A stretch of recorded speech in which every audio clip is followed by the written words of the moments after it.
Calon presiden paling hebat, akar luar negeri. Tak ada capres yang bisa saingi Anies dalam kemampuan berdiplomasi di pentas global. Bakal calon presiden usungan Partai Nasdem Anies Baswedan memiliki kemampuan dalam berdiplomasi di tingkat global. Bahkan di antara semua bakal calon presiden yang ada saat ini tidak ada yang bisa menandingi mantan gubernur DKI Jakarta tersebut dalam bidang ini. Anies itu, kalau kita lihat dari calon-calon aspiran capres yang ada sekarang, enggak ada yang bisa saingi Anies dalam soal ini. Jelas pakar luar negeri Smith Al-Hadar dalam podcast, dipimpin Anies. Indonesia bisa jadi game changer di Indo-Pasifik, di kanal YouTube @Jurnal Politik TV. Dikutip KBA News, Sabtu, tanggal 7 Januari tahun 2023. Kemampuan Anies berdiplomasi di dunia internasional, ujarnya melanjutkan, tidak lepas dari latar belakang pendidikannya.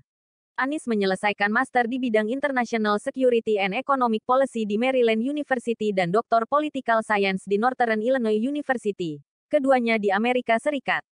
Karena dia itu bersekolah di sana S2 dan S3. Dan yang paling penting track record dia ketika memimpin Jakarta itu sebenarnya Anies telah menjalankan politik luar negeri. Jelas penasihat Indonesian Society for Middle East Studies ini. Kemampuan Anies dalam berdiplomasi ini terbukti saat dia membangun Jakarta International Stadium (JIS) dan menyelenggarakan Formula E.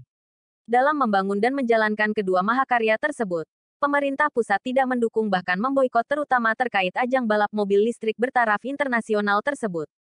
Supaya proyek ini gagal, karena ini dianggap proyek Anies yang bisa melejitkan namanya di panggung internasional.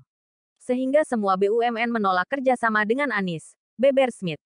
Namun, berkat kemampuannya berdiplomasi, Anies sukses meski tanpa dukungan perusahaan-perusahaan BUMN. Karena korporasi-korporasi raksasa dunia justru berbondong-bondong memasang iklan mendukung pelaksanaan ajang balapan jet darat tersebut. Itu tidak mungkin bisa berhasil kalau Anies tidak mempunyai kemampuan diplomasi, tegasnya. Contoh yang paling menarik adalah ketika Sekjen Perserikatan Bangsa-Bangsa PBB Antonio Guterres takjub mendengar pidato singkat Anies selaku Gubernur DKI Jakarta pada April tahun 2021 lalu dalam forum virtual dialog between C40 Mayors and UN Secretary General Advancing Carbon Neutrality and Resilient Recovery for Cities and Nation.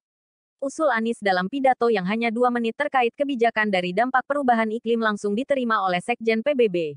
Dan begitu abis mereka dialog, Sekjen PBB menyatakan, "Saya setuju dengan pandangan Anda dan diat Sekjen PBB ikuti," terang Smith. Lebih jauh, Smith menjelaskan dalam pergaulan internasional, ada banyak instrumen yang dilakukan sebuah negara dalam mempengaruhi negara lain. Pertama, lewat ekonomi misalnya memboikot. Kedua, mempermalukan negara target dengan mengekspose kasus-kasus negara tersebut di dunia internasional. Ketiga, lewat perang. Keempat, melalui diplomasi secara umum. Nah, yang lain itu adalah diplomasi umum. Ini murah, risikonya kecil, tapi dia memerlukan kecanggihan, kecerdasan, pemimpin sebuah negara. Karena dia nggak ada modal kecuali ngomong bagaimana mempengaruhi lawan bicaranya, ungkapnya. Di antara bakal capres, katanya lagi, tidak ada yang memiliki kemampuan seperti Anies dalam berdiplomasi. Menurutnya, Indonesia akan diuntungkan kalau Anies yang menjadi pemimpin negeri ini periode mendatang. Ini kekuatan Anies. Ini modalnya. Karena itu saya sangat yakin kalau Anies menjadi presiden Indonesia, Indonesia bisa mendapatkan keuntungan dari politik luar negeri itu. Karena lebih dari kapanpun di dunia global pada saat ini, politik luar negeri itu berperan penting, tandasnya. Sumber, KBA News.